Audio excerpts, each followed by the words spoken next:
যে ব্যাংক নিয়ে আমি বুঝি না, কিন্তু কিন্তু আমি এটুকু বুঝি যে আমাদের দেশের টাকা বাইরে চলে গিয়েছে এবং কিছু লোক এই দেশটাকে আসলে নিজের দেশই মনে করে না।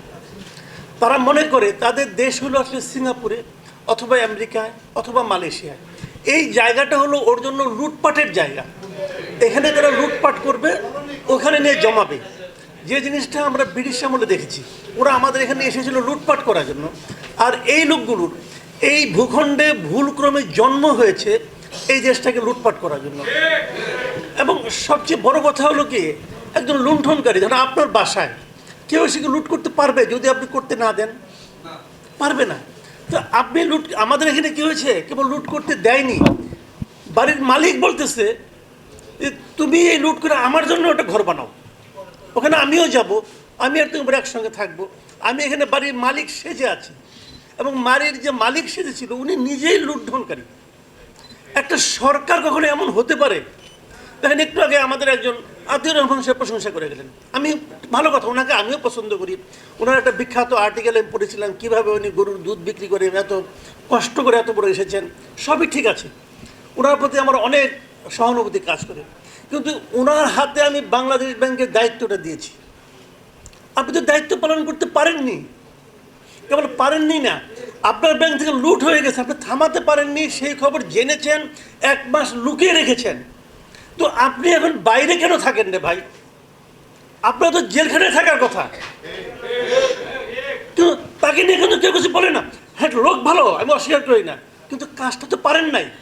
যে কাজে আপনি পারেন নাই সেই কাজ করার দায়িত্ব নিয়েছিলেন না আপনি? কেন নিয়েছিলেন? যখন আপনি দায়িত্ব নেন তখন কি আপনি টের পান নাই যে কী কাজটা আমাকে করতে হবে?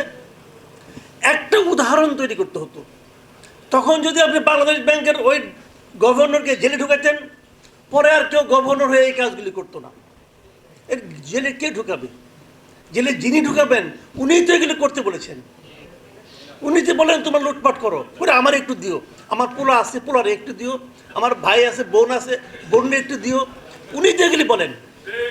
তো এইরকম একটা আমরা জানি না কি দুর্ভাগ্য করে এই পৃথিবীতে আসছিলাম যে আমাদের জীবদ্দশায় এরকম একজন, এরকম একটা পরিবারকে, এই যে বলতেছে ব্যাংক পরিবার, আর রাষ্ট্রই তো পরিবার হয়ে গিয়েছিল। বলেন তো এই দেশের সবচেয়ে সবচেয়ে ভালো অবস্থায় কে আছে? শেখ রেহানা, সব জায়গায় তার শেয়ার আছে। অমুকে কে, ওই লোকের নিয়োগ কেন হলো? ছোট আপার লোক, উনি কেন ছোট আপার সঙ্গে আলাপ করে আসছে। আমার এক সাংবাদিক বন্ধু দেখাচ্ছে, এই দেখেন আমাকে ছোট আপা মেসেজ দিলে জবাব দেয়, তার মানে উনি পাওয়ারফুল লোক। তো ছোট আপার বিরুদ্ধে কোনো নাই তো, উনি ব্রিটিশ নাগরিক, মহানন্দে আছেন। ছোট আপার ছেলে, সে বিরাট বিশাল কিছু। এই দেশ এগুলো সহ্য করেছে এত বছর, এবং আমাদের প্রতি আমাদের ধিক্কার যে আমরা এগুলো সহ্য করেছি। কেন সহ্য করেছি? যদি কিছু হয়, জুজুর ভয়। এই বাচ্চা ছেলেগুলো আমাদের দেখিয়ে দিয়েছে আমাদের কি করতে হবে। ওই ওই একটা দৃশ্য আমি মনে করি বাংলাদেশের ইতিহাসে অনেক দিন থাকবে।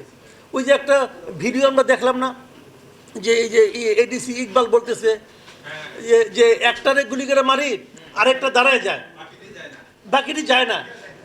ভাবেন আপনি একটা জিনিস, আমরা কিন্তু, আমি মাঝে মাঝে ওইটা আমি কয়েকবার দেখছি। আমি খালি চিন্তা করছি যে যে ছেলেগুলো গুলি খাচ্ছে, তার পাশের লোক গুলি খাচ্ছে, সে ভয় পাচ্ছে না। এই যে ভয়হীনতা, এটা আমার আপনার মধ্যে আছে। আমি পারবো, আপনি পারবেন। ও পেরেছে, পেরে আমাদের দেখিয়ে দিয়েছে যে কী করতে। ও কার জন্য করেছে? ও জানে যে ও গুলি খেতে পারে। ও কার জন্য করেছে? ও কিন্তু পুরো জাতির জন্য করেছে, পুরো দেশের জন্য করেছে। তো আমরা কি করতেছি? আমি মনে করি তাদের এই অর্জনটাকে আমরা এখন, আমাদের সামনে বড় প্রশ্ন যে তাদের এই অর্জনটাকে আমরা কি নষ্ট করে দেব নাকি দেব না। যদি নষ্ট করে আপনি দিতে পারেন, বাকি জীবনে আর এই সুযোগ আসবে না দ্বিতীয়বার। তাহলে এই কথাটা মাথায় রাখবেন, বাকি জীবনে এই দেশকে গড়ার এই সুযোগ আপনাকে আর কেউ দেবে না, আপনি অর্জন করতে পারবেন না। একটা সুযোগ পেয়েছেন, এই সুযোগটা প্লিজ নষ্ট করেন না।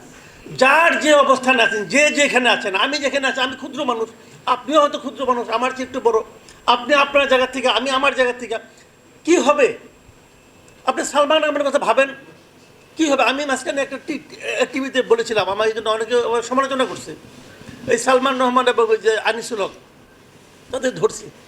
তো আমি বলছিলাম যে ওকে ওখানে 5 মিনিটের জন্য হলে রাখা উচিত ছিল, যে রিক্সাওয়ালাটাকে থাপড় দিত। কারণ এদের জন্য আসলে এরা এত নির্লজ্জ, এদের জন্য আসলে ফিজিক্যাল পানিশমেন্ট ছাড়া অন্য কোনো পানিশমেন্টকে তারা পানিশমেন্ট মনে করে না।